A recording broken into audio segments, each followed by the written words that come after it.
Pokoknya aku gak mau terlibat lagi sama dramanya kamu. Kamu mau mati pun aku gak peduli. Itu kalimat yang aku sampaikan ke istriku, ya, waktu dulu. Karena ketika kita lagi marah, seringkali kita mengatakan hal-hal yang mungkin kita sesali setelah itu. Waktu itu saya lagi kebawa emosi yang sangat mendalam sekali, dan terus dikejar terus, dihantam terus, dipojokkan terus. Akhirnya saya masuk dalam keadaan mode defense, sehingga saya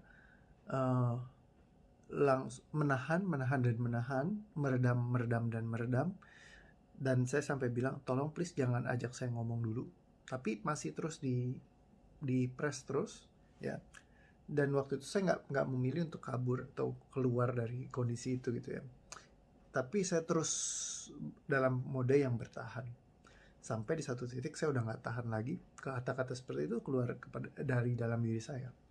Ya, saya sering kali waktu dulu sebelum kami menikah, memang kami mempunyai kesulitan juga untuk dalam komunikasi. Ya, tidak semudah seperti sekarang, sangat jauh sekali gitu ya. Dan ketika hal seperti itu terjadi, buat saya ya hal yang biasa. Itu paling bahaya sih, karena saya selalu mendengarkan apa kata-kata orang banyak sana di luar sana yang mengatakan kalau ya namanya kita juga suami istri atau namanya kita pasangan, berantem itu hal yang biasa kok, hal yang lumrah, hal yang wajar. Nah, ketika dianggap itu sebagai hal yang lumrah dan yang wajar, ya kita belajar untuk berdamai dengan itu semua, sehingga berantem, ribut itu menjadi hal yang biasa. Nah, mempercayai hal ini bisa jadi ya sesuatu hal yang oke juga, bahwa menandakan bahwa nggak ada yang masalah dengan itu, bahwa ya namanya manusia pasti biasa lah kayak begitu. Nah, tapi ternyata kita bisa memilih realita yang berbeda juga. Kita dengan menyelesaikan limitasi-limitasi kita di masa lalu, itu membuat semuanya menjadi lebih mudah buat kita. Bagi saya pribadi dan Steffi, awalnya mungkin bukan sesuatu hal yang bisa sampai seperti sekarang dengan dicapai dengan waktu yang begitu mudah. Saya sudah tidak ingat lagi berapa jumlah sesi yang kami lakukan untuk melakukan pembenahan. Ya, kami ikut camp tentang suami istri, ya pasangan. Kami ikut pelatihan segala macam. Kami ikut bahkan yang kayak nginep berapa hari kayak gitu untuk sekedar memperbaiki hubungan kami. Tapi ya setiap kali ya terjadi ya seperti itu terus. Ketika lagi di mobil misalkan berantem gitu ya, turunin saya dari sini. Oke, saya buka pintu. Oke, dadah, hati-hati ya di jalan. Ya lagi berantem di rumah, bisa gebrak piring, boom. Oke, keluar kamu dari sini.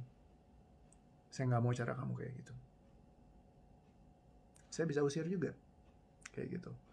Waktu sebelum menikah ya, habis menikah, wah sama aja, berantem juga, perang. Kita bisa nggak ngomong gitu ya, waktu dulu ya, pas di awal-awal. Well, dan kita anggap itu biasa. Oh iya, itu hal biasa, karena ya namanya suami istri begitu. Kalau nggak berantem itu artinya nggak sehat.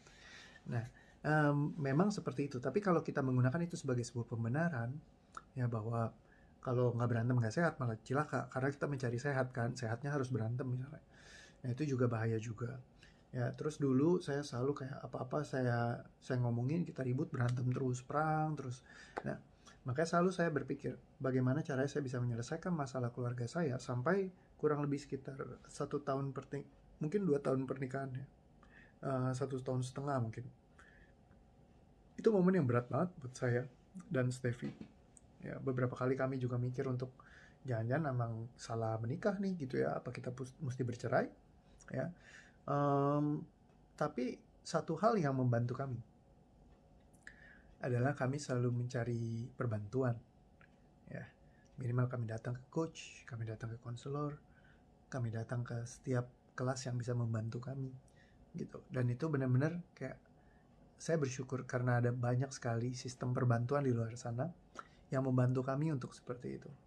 Salah satunya di tempat yang sekarang jadi tempat kami melayani juga, ya di Gading Counseling. Ya dulu waktu kami pertama kali sebelum menikah, kami udah memutuskan like, oke, kita mau lanjutkan